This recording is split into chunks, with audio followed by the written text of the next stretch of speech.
So dear friends, we are already in the month of August, and once again, as I say, a beautiful month. The temperature is moderate, there are little rains, but what is beautiful is the greenery all around. The flowers are blooming, and of course, a lot of people enjoy this particular weather in Bangalore. To come back to the point of today, the message of this weekend, it's a beautiful message, it's a powerful message. The message is about the greed and avarice and the harm that it can do to us. What is greed? Greed is wanting to have more and more things, you're never satisfied. And so also avarice, to gather things and take pleasure also in wasting things. And the message is, greed and avarice can destroy us. It's beautiful to see in the readings of today, the book of Ecclesiasticus, the first chapter, perhaps gives a beautiful message that everything is vanity. Everything is vanity. Nothing is permanent. Nothing that lasts. Everything will go away. Everything will wither away and perhaps become dust as you are. You know, on the day of the first day of the Lent, on the Ash Wednesday, when the ashes are smeared on us, after the 2 or 3, perhaps the quotations that are given to us, the one quotation is, "Remember, man, you are dust, and unto dust you will return." So greed and avarice. Mahatma Gandhi used to say that there is enough in the world for man's needs, but it is not sufficient for man's greed. So greed is a thing that perhaps we want to have more and more. And in the second reading of today, the St. Paul speaking to the Romans says that, our life is defined by God's actions in our life. So therefore, those that of us who have chosen to follow Christ, he says, look up, don't look down, because there are so many things that perhaps deteriorate and also make our life miserable. And therefore he says, we have to look up. Will we see the sky? And we always perhaps look up to the heavens. And a man of God should never look down. A person who has dedicated himself, who follows Christ, St. Paul says, give up everything, not only the money and the greed matters, but also the other sins that cling us to the earth. And what clings us? Surely our desires, our intentions, our lustful intentions, our perhaps wanting to hoard more and more, our anger, jealousy, envy, hatred. These are the things that keep us chained, as it were, to the world. Whereas St. Paul says, look up, forget about all these things. And the most beautiful message that we can have today is from the Gospel. And Jesus tells his disciples this particular parable of that man who perhaps had a success year. We call it a success year. A success year is everything goes right for us. And when we don't see God in our success, and God surely tells us not to cling to success all the time. And this particular farmer was so overjoyed because he had a bumper crop and he didn't know where to store his things, and naturally he had to pull down those barns or those storerooms which were not enough, and he built bigger and stored everything in it. But he thinks for himself, I am so happy. There's nothing can destroy me. I've got so many, perhaps, the grains and barns of grains that I can live longer. And God tells him that day, fool, what will happen to you if you lose your life today, if you die today? And so Jesus says, store your things surely, but not on the earth where the moth and the rats can eat, but store them in heaven. And so what's the message of these readings today? First of all, life is precarious. Life is precarious. None of us can assume or perhaps say that we will live longer, we will live forever. No. No, even the doctors cannot assure you longevity. The doctors can say this is our limit. And surely there is something that can be precarious in your life. Secondly, the desire to hoard, desire to have more and more. Sometimes when we see the advertisements, gold, diamonds, they are supposed to change our whole life. Our whole life, surely. So, gold that you wear, diamonds that you have, money that you have, deposits that you can perhaps keep in your banks and the others' funds, they are surely useful, but then don't depend on them. Because they are earthly things that we can just disappear. And today we speak of cryptocurrency, we speak of the bank deposits, we speak of the assets which are invisible, but nothing remains. So therefore, do not depend on these things, do not have your mind on these things. And thirdly, the third message is, of course, it's a free world. And God gives, God takes away. If God has given you something, make use of it not only for yourself, but for the others. For the as much as you do to the others, as we say, you remain longer in their memory, longer in history, and perhaps you also have a satisfaction when you close your life that someone has benefited from what I have. And as much as you do to others will also be done to you and perhaps to your family and the others. So my dear brothers and sisters, let us take this message seriously, that greed and avarice can eat away like moth our life, our existence, our future. Let us trust in God, because God is the only best bet, as it were, for all our good things in life. Secondly, we speak about the Pope's intentions for this month. The Holy Father Pope Leo has given this beautiful intention for us, and this intention is not just about the world matters, international matters, of course, but the Pope focuses on what we call the internal matters, that the societies avoid internal conflicts due to ethnic, political, religious, or ideological reasons. It's a very thoughtful and thought out statement, as it were. First of all, the societies avoid internal conflict. What is internal conflict? Perhaps in a country like India, we have our own problems, the problems of caste, the problems of money, the problems of corruption.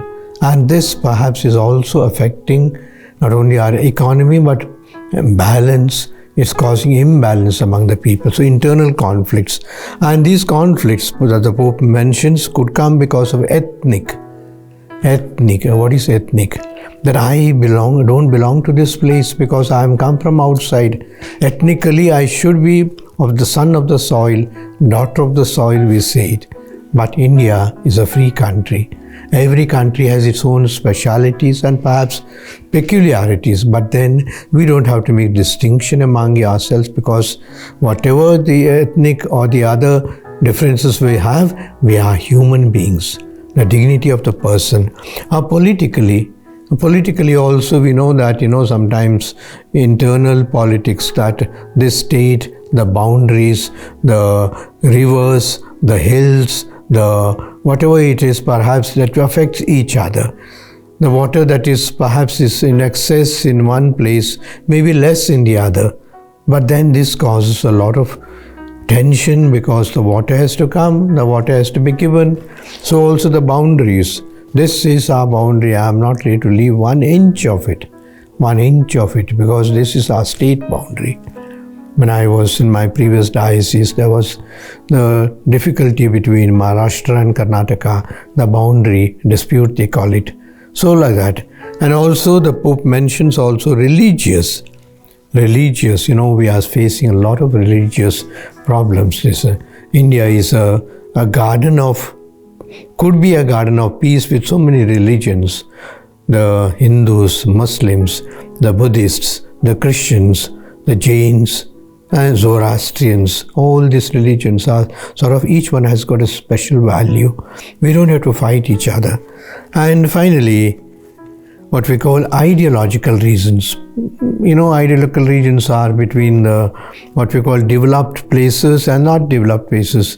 There are some perhaps people fighting in this. So why should the wealth that is accrued here or gained here should go to the other places, other states that have perhaps don't have that resources? These are all once again coming back to the gospel of today, that greed and avarice we should have more and more. As much as we think of the others, surely God blesses us. And the Pope has also a solution for these problems or these difficulties, as it were. First of all, seek paths of dialogue. Surely there might be differences between us, but we can dialogue. We can talk to each other. We can see the other side, opinion from the other side. The Holy Father, Pope Francis, spoke about synodality. And he says not only speaking, but also listening is also important, dialogue. And also the Pope mentions that respond to conflict with gestures of fraternity. There is conflict, but then we can also be human. We can also be dignified. We can also try to perhaps have this brotherly feeling in which we reach out to each others. Last year at this time when there were floods, not last year, year for last in Vyani, the whole country perhaps reacted and said that the Kerala needs help. So therefore let us give. So also in other places where there were earthquakes, where the natural disasters, the whole country comes together, sometimes the whole world comes together. When it was the COVID, it was not just a national disaster of one particular place. It happened to the whole world. So therefore, we have to also think of gestures of fraternity. So this is the intention of the Holy Father for this month. I now speak about what's called, there is something special of August 3rd, that's the Sunday, the first Sunday in August. It's called a Friendship Day. It's beautiful to have a friend. A friend is a great treasure, we say. And friendship in one's life is the greatest treasure that we can have. Just as we can think of gold, diamond, to think that I have a few friends in whom I can relax, in whom I can be confidently open out, and perhaps who, in their company, my own being, my own personality is also enlarged and elevated. That is the friends. A friend in need is a friend indeed, we say. If the friend is not helping you indeed, he cannot be a friend. So therefore, a friend in need is a friend indeed. Aristotle is supposed to have said, when he was asked, what is a friend? A friend is a single soul dwelling in two bodies. There are two bodies, but a single soul between them, because they understand perfectly well. They are ready to sacrifice for each other. They share their joys and sorrows. That is friendship. And it's not only that. I found a small quotation from what's called Walter Winchell, who says a good friend is one who walks in when the rest of the world walks out. There are sometimes tragic moments in our life. There are times which are sorrowful moments in our life. Many a time when we are happy, there are so many people who want to share with us. But when we are sad, when we are in crisis, when we are in problem, perhaps who could come? So therefore, Walter is right when he says, a good friend is one who walks in when the rest of the world walks out. Everyone walks out, but the friend remains. And for the friend, it is not important what the other world, what the others say, but I am your friend, I am here.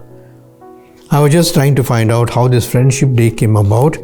It's supposed to have come up it's supposed to have been proposed in 1930 by a lady called Joyce Hall.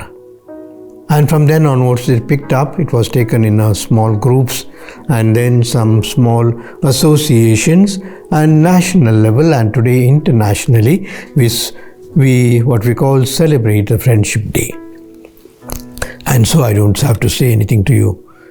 Look out for your friends. Perhaps on the Friendship Day, to call some of your old friends whom you have not connected with. Perhaps you can even gather and celebrate the memories of your life, the days you walked together. Perhaps friendship also means that we open up new avenues. There are many people who are lonely. There are many people who are isolated. There are many people perhaps who are buried in their ego. I don't need help from anybody. I am okay. So I think. But a friend, and a friend, as I said, a friend in need is also perhaps makes your life special. And lastly, I would say, the friends in your family. Husband and wife can be the best friends. The husband, perhaps, he's a big consultant, and he would be chairing the board meetings and this and that. But then he knows that he has a friend at home who may not give all technical advices, his wife. So also the wife confiding in the husband. And this is the best friendship that they can think of. So also brothers and sisters. Sometimes we take us for granted. My sister, my brother, we say that. But we could strike a friendship. Someone told me that to have a good brother or a good sister at home is like having a regular counselor at home. We speak of counselors. When we have problem, we go to ask them, this happened, that happened, what should I do? Brother and sister know each other beautifully. The husband and wife have known each other beautifully. And in a word, perhaps they can give you not only a solution, but also a path for your life. So therefore, let us celebrate the Friendship Day, calling each other's friends, calling the new friends, remembering the old friends, and at the same time not neglecting the friends who are in your own house. I now take you to what's called the John Mary Vyani celebration. As I said last time, it falls on the 4th of August, the feast of St. John Mary Vyani, a humble, a simple, a non-assuming saint, as it were. It's sometimes difficult to find saints among the people. We look for those who are very holy, perhaps praying all the time, and I don't say with face cast in a certain manner. But then we find St. John Mary Vyani, who is nothing, who has got nothing to boast of, neither intelligence, super intelligence, nor perhaps gifts of preaching and singing and organizing and building. A man of the day, an ordinary man. As someone would say, he is a man who can be recognized by anybody, and being a priest is also a model for us. And so in the name of this saint, we, the diocesan priests of this diocese, will be celebrating a special Eucharist together. In the Eucharist, we bind to each other. We are one with each other. We sort of celebrate together this great gift that God has given us to celebrate Eucharist together. And that will be on Monday, 4th August. We come together in the cathedral, St. Francis Xavier Cathedral, about 10. We will have a small talk and followed by the Eucharist. We have invited the people, at least the cathedral parish and the others who can, the religious also, perhaps to come and pray for us. In particular, I say that pray for the diocesan priests very specially on this day, because the diocesan priest, unlike the religious priest have the advantage of having a community of someone else from their own congregation along with them. But the diocesan priest, many places they are alone. They have a lot of work. There is no one who perhaps they can ask to share in their work and burdens and tensions. And therefore, I was just reading an article that many priests, especially young priests, are taking their life away. In last 5 years, about 13 priests, all over the country, are supposed to have committed suicide. That perhaps because the expectations, perhaps I would say from the bishop, from the authorities, expectations from the people. Today, the people have high expectations of a priest. That he should be like this, he should be like that, he should be doing this, he should be preaching like that. People forget that we are human. People forget that we are of the flesh and blood, that we are not different from any of you. Perhaps we are wearing this white cassock or whatever it is, but then we are human, and therefore pray for your priests. And as regards the priest themselves, I say, not only happy priesthood to you, my dear brother priests, but also let us be together. Let us understand each other's problems. Let us help each other, and therefore we joy in our joys and sorrows. 3 days back, the priests of the Archdiocese had a beautiful cricket match. They call it PPL, Priest Premier League. And this cricket match took place, a friendly cricket match between two groups of priests took place in the Marianiketan grounds, and they enjoyed it thoroughly. So please pray for our priests, very especially on 4th of August. And at the same time, I have suggested to the priests, I don't say to the priests, to the people also, to celebrate the priest day. Perhaps it may not be possible on 4th because of a weekday, or at least on the Sunday after in the churches, to pray very specially for our priests, to wish them, to give a smile to them, to appreciate what they are doing. Perhaps a call from some parishioner to say that, Father, we not only think of you, we will also pray for you. That will give a lot of joy to our priests to say that there is at least someone who appreciates my work. We are not perfect. Rather, we are human, but at the same time, God has chosen us. We don't know why. The next issue that I am taking up is a current issue, my dear brothers and sisters. Perhaps you have also heard it, that a certain incident in North India, in Chhattiskar, has disturbed us very much.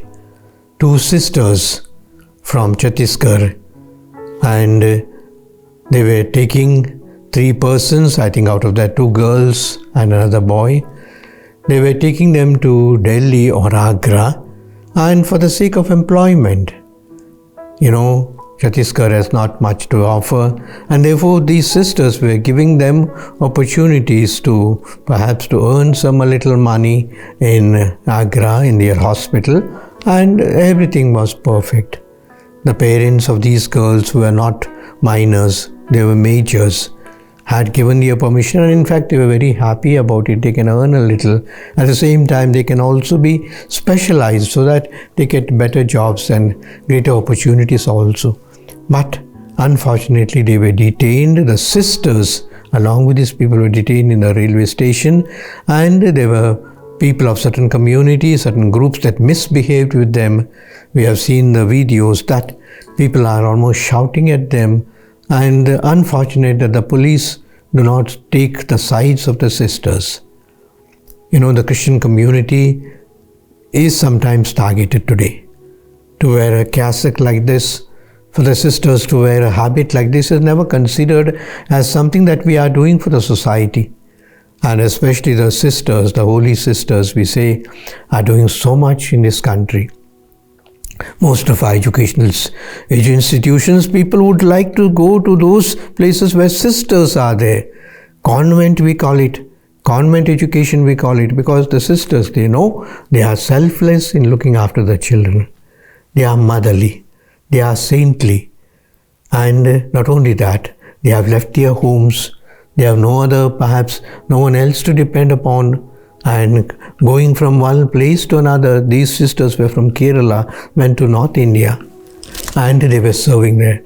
But it's very sad that the government not only recognizes them, but punishes them for what good they are doing, and they have been put in jail. But the question is, why should the Christians in India, especially the priests and nuns, get this sort of treatment, and every time labeled as we are trying to convert others? These particular sisters were also accused of what's called human trafficking, that you are taking the children and trafficking with them. And also was added, we are told it was added later, a clause to say that the anti-conversion bill was violated in this particular case. I pray for these sisters. I pray for all those missionaries. I pray for all those people who are giving up their life. And every challenge like this, it does not discourage us. It does not discourage us. On the other hand, perhaps we consider it's an opportunity to work under challenges. And, as I'm recording this, a sort of a gathering, a solidarity meet with these our sisters and to express our sort of unpleasant and hurtful feelings to the government. Finally, I go to the piece that I am very fond of, what's called the Jewel of the Archdiocese. The Jewel of the Archdiocese, this time I speak about Our Lady of Fatima Church, Jalahi. Jalahi. The word Jalahi itself is sort of refreshing because Jala means a spring, water spring. Halli is the village. So from long traditions it has come that this was a very green and beautiful village at one time. The history of this place, at least the Catholic histories, sort of goes back to the times when what we call just after the Second World War, that the military was placed in this particular village and there was a hospital there. In fact, Jalahi was called the hospital town and emerged as a critical base for the wounded soldiers of the Indian and Allied forces. It was in this atmosphere that Father N.D. Joseph was appointed the chaplain of these, many of them perhaps British or soldiers that came from different places, and the Indian soldiers also. And the priest, Father N.D. Joseph, looked after every one of them, and slowly, of course, he extended his ministry to the Catholics and the Protestants who were close by and brought them for prayer, etc. Father Joseph began conducting Mass in the military barracks of Jalahi East and West and in the Bell area for the Italian prisoners and the villagers from 1943 to 1947. So for the 4 years, he got all the people together. However, tragedy struck when Father Joseph met with an accident and from his return from Goa and was rendered unfit to continue the pastoral duties. He was succeeded by Reverend Father Mascarenhas, followed by priests from St. Peter's Pontifical Seminary, including Father Jake Mart, Father John Casalina, who served from 1948 to 51. In 1951, Father Anthony Sequeira took over and conducted services with a thatched roof shelter belonging to the EME, that's Electronic Mechanical Engineers.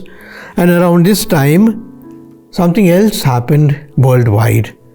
Of course, a few years ago, Our Lady of Fatima appeared in 1917 at Fatima, and one of the statues from Fatima was brought to India and came to Bangalore in 1952. It was placed, or perhaps for devotion purposes, in our St. Francis Xavier Cathedral. And it's at that time Archbishop Thomas Pathakumbari said, why not name one of our churches as Our Lady of Fatima Church? And therefore, this is how the name of this church comes about. When the EMA was relocated and the Air Force took over the premises, the parish was asked to vacate. There was a shed, but then they were asked to vacate. And a certain Father Sequeira, a man of deep faith, searched day and night for new land. And one night, he is supposed to have dreamt and found a land, which he followed up his dreams, went to that place, and he dug a little, buried a rosary in that land. And that land where the rosary was buried is now the land where the present church of Our Lady of Fatima, Jalahi, exists. And to get this spot, he is supposed to have approached the Karnataka Chief Minister that time, Honorable Kadilal Manjappa, who generously intervened and secured the land for just 720 rupees. Jalahi people, be aware, that this was a small amount that time, perhaps a small amount today, but a big amount that time. 720 rupees was paid for your land. But thanks to Mr. Kadilal Manjappa, who granted this land, and that's how the Archbishop Thomas Pathukumari laid the foundation on 15th August 1955. The Independence Day is very important for Jalahi Church, and the same Archbishop blessed and consecrated it on 8th February 1959, and we are told not only a big congregation was there, the Chief Minister of Karnataka was also there for the inauguration of your church. Following this, several priests played vital roles in shaping spiritual, physical infrastructure of the parish. I mentioned some names: Father Zuzat, Father A. Pinto, F.A. Pinto, Father Paul Lobo, who purchased the cemetery land and started the Legion of Mary, etc. Father Maria Luis, who also started a prayer space in the cemetery and also built a chapel there. And the present flag stage is supposed to have been built by Father Maria Luis. He also started the St. Vincent de Paul Society in 1884. Marking the Golden Jubilee in 2002, Father Joseph Abraham of happy memories founded the St. Joseph Industrial Training Institute. Father Joseph Abraham, always thought of the poor, and so he started the Industrial Institute, and which sort of provided training and employment. So hundreds of boys, students, and Archbishop Ignatius Pinto sort of empowered many, and under the Archbishop Pinto it progressed a lot. And Father Susainathan, presently our beloved auxiliary Bishop Susainathan, built the Rosary Garden with the support of Mr. Gilbert Correa in commemoration of the 90th anniversary of the Fatima apparitions. And beyond that, Archbishop Bernard Morris also blessed this garden, and the Family Nazareth group began its activities in 2009, and they continue to visiting family to say the Rosary and Bible sharing. The centenary of Our Lady apparitions was beautifully celebrated in 2017 by Father Arokyadas with the recitation of 1003 bead rosary chain on the 13th of each month from May to October. He also developed additional infrastructure including a watchman's house, a stage at the cemetery, and since 2020 the present parish priest Father Ganami Royce has been serving as the parish priest, bringing spiritual fervor, administrative vision, and pastoral care to a parish that has grown significantly in number and need. Today, Our Lady of Fatima Church is not only a spiritual hub, but also a landmark of historical and communal importance. We have also the convent of our sisters of Cluny there, which is giving education to so many of our children, and the sisters, as once again, they are doing a very good job. And many of the girls of Jalahi can be proud to say that we studied in this Fatima convent, Fatima school of our sisters, and that is how we have grown up. The parish also has got many chapels. In fact, there are supposed to be 4 chapels there. Our Lady of Fatima Chapel in Ramchandrapura, established in 1945. St. Anthony's Chapel in Siddhartha Nagar, 1945, which we are considering to raise it to the level of an independent mass center. Then Our Lady of Good Health Chapel in Kammangondanhalli, that was built in 1955. And another St. Anthony's Chapel in Katan Nagar, 1980. So these are the chapels that are there. And also, as far as I know, there are about 2,300 families, and the church is bustling. Every mass is full, including the daily masses. There are more than 200 people, and in Sunday the people have to stand out. And for this reason, we have This growing need calls for a larger and more inclusive church, not just for worship, but also for community events, youth gatherings, fellowship meals, etc. And therefore, a new church structure is envisioned, one that reflects the unity and vibrancy of the Jalahi's faithful, spacious and welcoming, and multi-purpose. This future church will be a symbol of the parish's legacy and hope. Let us pray for it, and I request the people of Jalahi unitedly to support the parish priests and the other leaders there in order to build a good church for you. Such a dream requires collective prayer, planning and participation, the leadership of the clergy, the support of the civic authorities, and the generosity of the parishioners is essential. From land procurement and the design to fundraising and execution, every step must involve the community's voice. When people are together, our unity is strength.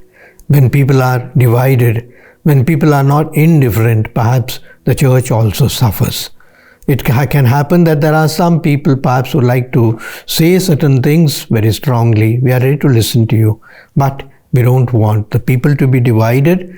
On the other hand, a united church speaks of a united population, a united Catholic community, and also a unity that we express and show to the others. So, my dear brothers and sisters, I am very happy and proud of Our Lady of Fatima Church, Jalahi, with all our priests, with all our sisters, with all our lay leaders and families. And remember that this is a memorial church that is coming to us from Fatima itself, from the thoughts and inspiration of Fatima itself. And being the first church in our diocese that has got roots from Fatima, I'm sure the rosary, like the beads put together, will also tie you up each other together and keep you always united in love and service.